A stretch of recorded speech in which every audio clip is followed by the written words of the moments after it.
Kalorama, a Recorded Books Highbridge imprint presents Hamas, The Quest for Power by Beverley Milton-Edwards and Stephen Farrell, read by Hannibal Hills. Preface. There is no middle ground with Hamas.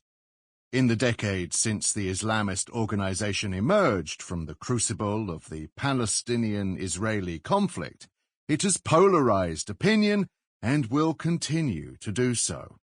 Hamas's credo can be defined simply as Islam is the solution.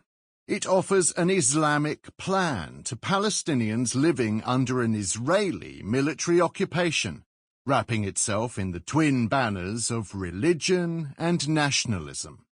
Hamas's enemies define it as a terrorist organization that has killed and maimed Israelis for decades, and perpetrating by far its deadliest attack on 7th October 2023. They argue that it is little more than the proxy of a regional Middle East power, Iran, and shares with its patron an all-consuming desire to bring about the destruction of the State of Israel. Hamas's supporters see it through another prism entirely.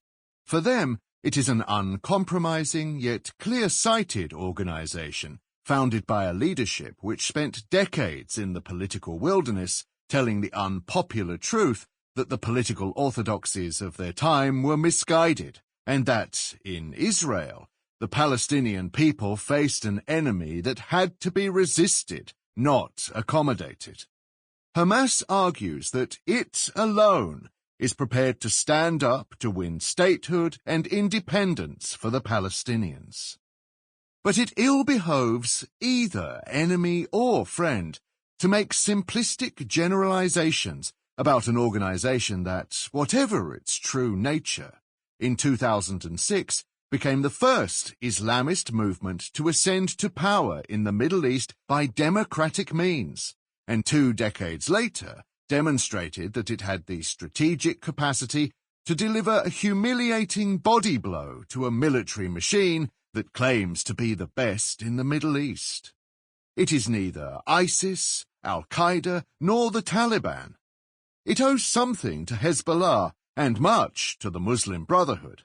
It is Islamist, but nationalist, Sunni yet supported by a Shia power, has participated in democratic elections yet remains opaque, and populist yet cruel. Many see Hamas as a significant obstacle to peace with Israel and wider hopes for stability in the Middle East. Others, particularly in the global South, believe that, until it is recognized as a legitimate political force and included in the accommodation of power, there can never be peace in the region.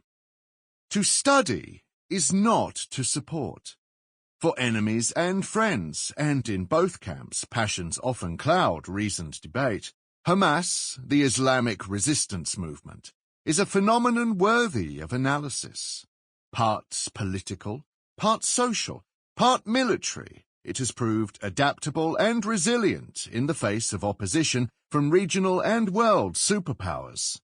It has won parliamentary, municipal, student and professional elections, and it has emerged as a genuine threat to much longer established Palestinian political movements.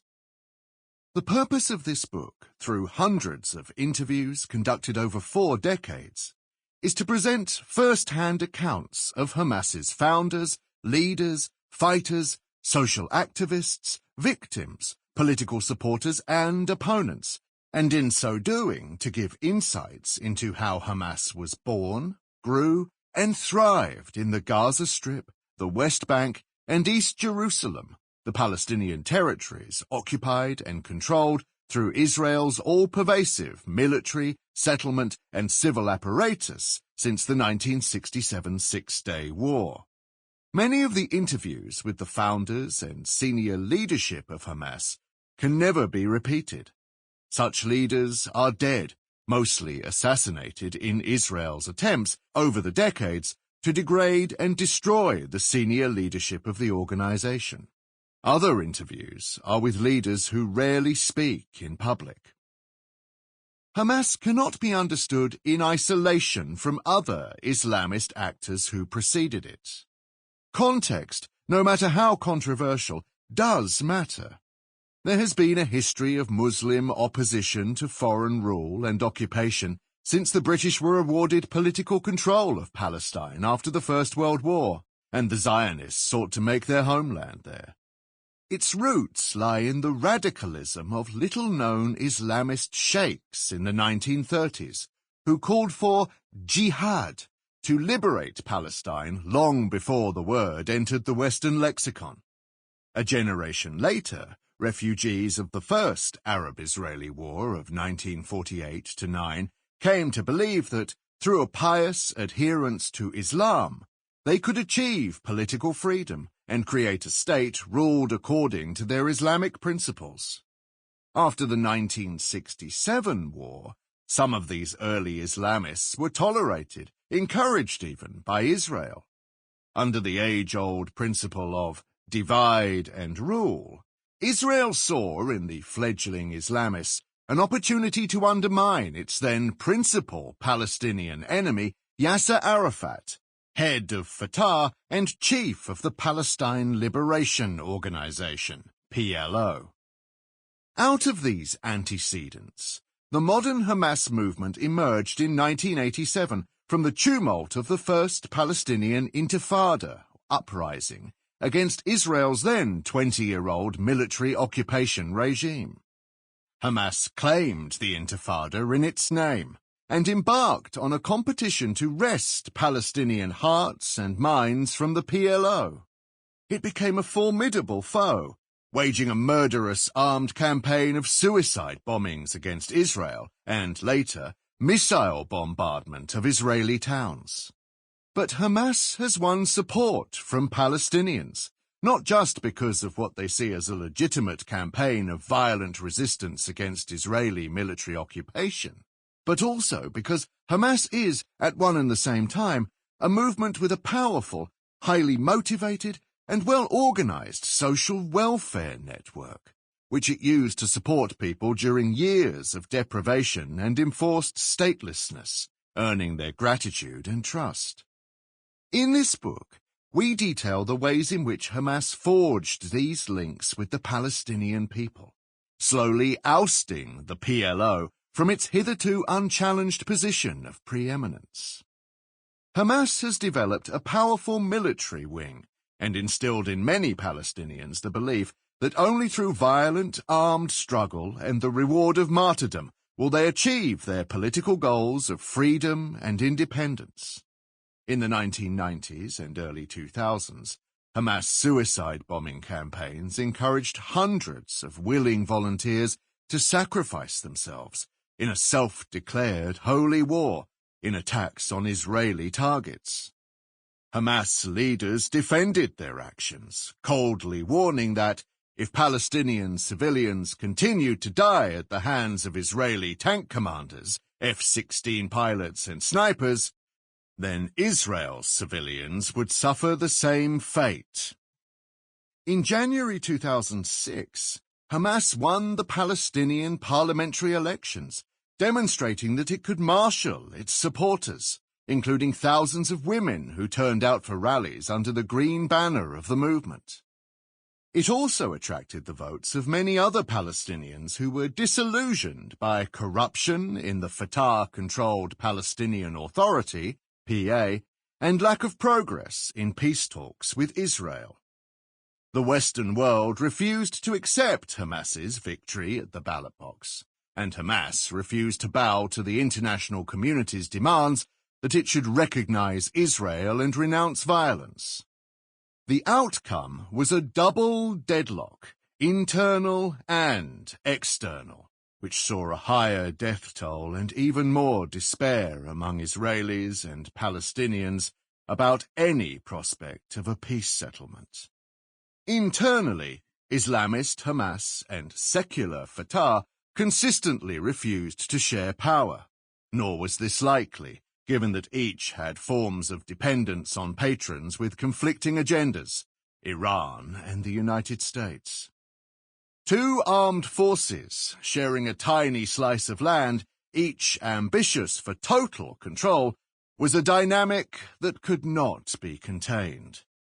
In 2007, just 18 months after it won the election, Hamas's armed forces routed Fatah in Gaza and seized full military control of the Gaza Strip.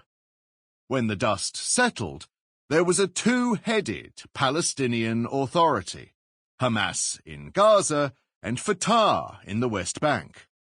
Externally, there was also a standoff between Hamas and Israel, with the West supporting Israel. Israel sought to isolate Hamas with an economic and military blockade imposed on the whole population of the Gaza Strip. Hamas hit back with rockets into Israel. The nearest either side came to any form of agreement was a 6-month ceasefire, which ended in December 2008. Hamas immediately began firing hundreds of rockets into Israeli towns and villages, and Israel hit back with a 3-week military offensive, which left more than 1,300 Palestinians and 13 Israelis dead. Gaza was shattered, but Hamas remained in power and as defiant as ever. This cycle of attack and counterattack between the two sides continued in 2012, 2014, 2018, 2021, and of course, from 7th October 2023 into 2024. Hamas can be excoriated, but it should not be underestimated. As we demonstrate throughout this book, it rose from a Muslim Brotherhood seed planted in Mandate Palestine to become one of the most important Islamic and nationalist organizations in the Middle East.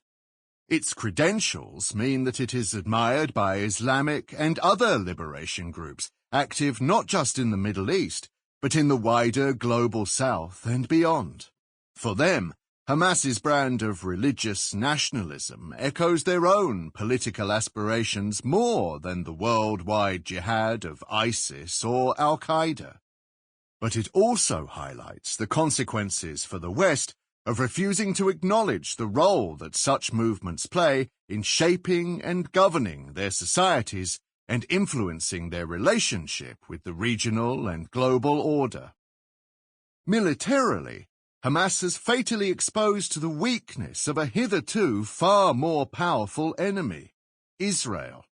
Israel has suffered huge losses at the hands of Hamas, and this legacy of harm and humiliation will endure to reshape the future of relations between Israelis and Palestinians. While it is true that Hamas cannot conquer Israel, questions still linger over whether Israel can achieve its aim of eradicating Hamas. Past attempts to degrade and destruct killed neither the movement nor the idea behind it. 1.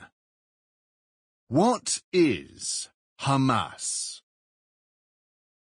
We will come to you, God willing, in a roaring flood. We will come to you with endless rockets. We will come to you in a limitless flood of soldiers. Yahya Sinwar. Shortly after dawn in southern Israel, and music from an all-night festival lingers in the air. Suddenly, the peace of a holiday Sabbath is broken by sirens, harbingers of incoming rockets from nearby Gaza. Soon, there's a buzzing in the sky. But this time it isn't surveillance drones monitoring the 2.3 million Palestinians trapped behind Israel's fortified border that seals off the Gaza Strip from the outside world. Instead, it's the unimaginable sight of motorized paragliders soaring over the gates of Gaza, bearing armed militants belonging to the Palestinian group Harakat al-Muqawama al-Islamiyya, better known to the world as Hamas. A fusillade of gunfire soon alerts residents of border kibbutzim that the rockets were cover for a concerted sea, air, and ground attack orchestrated by Hamas, unprecedented in its scale. In full view of the Israeli watchtowers and automated gun turrets, coordinated groups of Hamas militants blow holes in the Israeli fortifications and attack the military bases and checkpoints along Israel's 37-mile land border with Gaza. As scores of gunmen overwhelm Israel's defenses, around 3,000 Hamas, Islamic Jihad, and other raiders pour through breaches of the fence in pickup trucks, on tractors, and on motorbikes. Armed with automatic weapons and rocket-propelled grenade launchers, some set up bandit checkpoints on roads to seal off the area. Emptying their magazines into passing cars, they drag survivors out and finish them off in the street. Some use body cameras to record the carnage and later stream it worldwide, making real life and real death look like a first-person shooter video game. With the roads sealed, raiding parties storm into Israeli border villages such as Nativ Hassara, Kfar Aza, Narim, Be'eri, Na'al Oz, and Re'im, using guns, knives, machetes, grenades, and even garden tools. They hunt down and kill, including pensioners, women, children, migrant workers, security forces, and paramedics. Even, especially, Israeli military bases were attacked. The Army's Gaza divisional headquarters near Re'im, the Nahal Oz surveillance post, and the huge Erez checkpoint in the north. Larger border towns such as Sderot also fall prey to the assault, Israelis locking themselves inside their homes as armed groups drive around the streets, taking over the police station and killing dozens inside.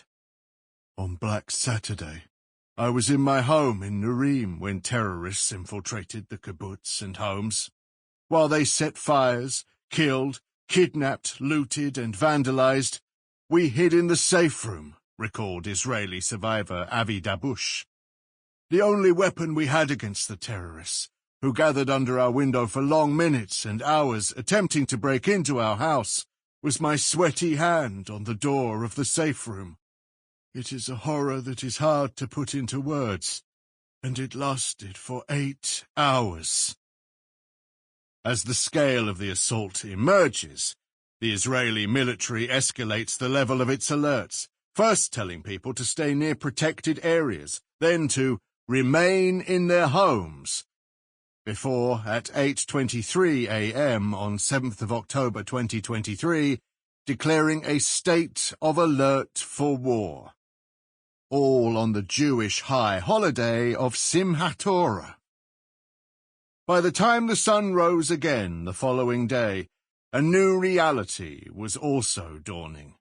Hamas had carried out the deadliest ever attack on Israel in a single day. They killed more than 1,200 people, including 36 children. Families were hunted down in their homes. More than 300 youngsters attending the Nova Music Festival were killed as gunmen emptied magazines into tents and toilet cubicles and hunted others down as they fled. One victim was beheaded on film. Others were mutilated. At least 240 were kidnapped and taken into Gaza as hostages, humiliated on camera as they were led into captivity. Police opened investigations to assess the sexual violence reported. Massacring civilians is a war crime, and there can be no justification for these reprehensible attacks, declared Agnes Kalamar, the Secretary-General of Amnesty International. Armed men shooting at civilians and dragging people away as hostages. Armed men parading a woman through central Gaza like a scene from a nightmare. All civilians who were abducted, including children, must be released immediately. These crimes must be investigated as part of the International Criminal Court's ongoing investigation into the crimes committed. Israelis were left feeling humiliated vengeful, and enraged at being made to feel fearful in one of the strongest military nations in the Middle East. Not only at the shock of what Hamas had done, but disbelief at the magnitude of the failure by the political, military, and intelligence leadership of Israel, a world leader in surveillance technology that was supposed to be able to detect threats in advance. This is Israel's 9/11, and Israel will do everything to bring our sons and daughters back home, said Gilad Erdan, the country's ambassador to the United Nations, outside a Security Council meeting on the 8th of October. We will not let the world forget the atrocities our country suffered. Hamas, so it appeared, hadn't forgotten either, basing their justification for what they called Operation Al-Aqsa Flood on both historic and legitimate grievances. Usama Hamdan, a member of Hamas's political bureau, told one of the authors, "It doesn't matter what Israel's military capacity or power is. The Palestinian people will achieve their liberation." Pressed on why Hamas attacked Israeli civilians that day, Hamdan restated the long-standing Hamas position that all of historic Palestine belonged to the Palestinians. The whole world knows and recognizes that our land has been occupied since 1948. Israel occupied our whole, complete land, from the river to the sea. Israel has built settlements on these Palestinian territories. Those are settlements on our occupied land. Hamas considers these all to be settlements that deny the Palestinians their rights. These are settlements that Israel has built on stolen land, homes, and futures of our people. Gaza.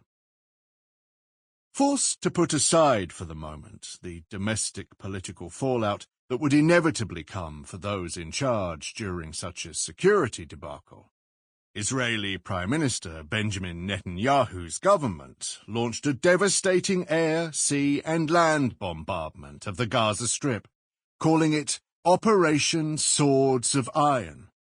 The barrage turned into a full-scale ground invasion that redrew the map of Gaza and hit the reset button on Israeli-Palestinian relations, probably forever. Through the winter of 2023 and into 2024, more than 35,000 Palestinians were killed, most of them children and women. By November 2023, as the United Nations Security Council debated the situation in Gaza, briefers fed through situation reports from the ground. Catherine Russell, the executive director of the United Nations Children's Fund, UNICEF, called for an urgent humanitarian ceasefire. Drawing attention to the plight of children, she stated, "No place is safe in the Gaza Strip," then went on to describe it as the world's most dangerous place for a child to be. She ended by noting that an unprecedented 40% of killings in Gaza were of children. Tens of thousands more Palestinian civilians were injured, with little by way of functioning hospitals and the risk of being hit by missile attacks even inside the ones that still worked. As Israel razed apartment blocks, refugee camps and neighborhoods, reducing much of Gaza to rubble, more than 2 million Palestinians were displaced from their homes. Israel's defense minister, Yoav Gallant, ordered a total closure of Gaza while the bombardment continued. "I have ordered a complete siege on the Gaza Strip. There will be no electricity, no food, no fuel. Everything is closed," he said. He was as good as his word, leaving humanitarian organizations struggling to deliver enough food and medical supplies through the one lifeline that Gaza still had to the outside world, to Egypt. Many Palestinians were forced into huge tent camps that sprang up in the south of the Gaza Strip as they fled near incessant bombing in the north. According to the International Rescue Committee, 6 weeks after Israel's bombardment began, civilians are bearing the brunt. Hamas has reportedly mixed military personnel and facilities with civilians, and is holding over 200 hostages. Israel continues to use weapons with wide area effects in densely populated areas, is attacking hospitals, schools, and refugee camps, and has cut the supply of water, fuel, and electricity to over 2 million people. For older Palestinians, the scenes were a painful reminder of the tented refugee camps that they first lived in when they arrived in Gaza 75 years earlier as refugees from the 1948-9 war that accompanied the birth of the modern state of Israel. That mass dispossession saw around 750,000 Palestinians flee or forced from their homes in pre-1948 Palestine in a communal trauma known as the Nakba catastrophe, which became the defining experience of Palestinian identity. Future generations vowed never to repeat it, but with their apartment blocks, refugee camps, and neighborhoods reduced to rubble, they now found themselves bombed back into tents, and talk of a second Nakba became commonplace. Palestinians in the occupied West Bank also bore the brunt. United Nations human rights monitors said 300 were killed from the 7th of October to late December 2023, amid airstrikes and Israeli military raids on refugee camps and Palestinian cities. A report also found there had been a sharp rise in settler attacks, with an average of 6 incidents per day, such as shootings, burning of homes and vehicles, and uprooting of trees. Israel said the goal of its Gaza operation was to destroy Hamas's tunnel, rocket firing, and military infrastructure, specifically to kill the Hamas leaders who planned the 7th of October attack, military wing leader Mohammed Deif and Hamas's Gaza chief Yahya Sinwar. 10 months before the cross-border attack, Sinwar had publicly trailed hints of what was to come, but he veiled them in the kind of bellicose rhetoric that Hamas leaders had delivered from the rally lectern for decades, ensuring that it was a warning only fully appreciated in the aftermath. "We will come to you, God willing, in a roaring flood. We will come to you with endless rockets. We will come to you in a limitless flood of soldiers. We will come to you with millions of our people, like the repeating tide," he declaimed at a Gaza rally in December 2022. Particularly galling for Israel was that Sinwar, an implacable Hamas hardliner, had spent nearly a quarter of a century in Israeli jails until he was freed in a prisoner exchange in 2011. The day after his release, Sinwar told one of the authors that he had learned a lot about Israelis during his time in their custody, learning Hebrew and studying history. "We turned the prison into sanctuaries of worship and to academies for study," he said, with his customary sense of certainty and self-assurance. "You can say I am a specialist in the Jewish people's history, more than many of them." While Israel held the entire Hamas leadership responsible, Sinwar was singled out for special vilification. This heinous attack was orchestrated by Yahya Sinwar, the leader of Hamas in the Gaza Strip, and so he and the entire system underneath him are dead men. "We will target them, break them, and dismantle their system," said Israel's chief of the General Staff, Lieutenant General Herzi Halevi, in an address to the nation a few days after the attack. "Gaza will not look the same. We will achieve a situation where those who led Gaza will suffer greatly, and we will dismantle it. and whoever remains there will understand that such a thing is not to be done to the state of Israel. Sample complete. Ready to continue?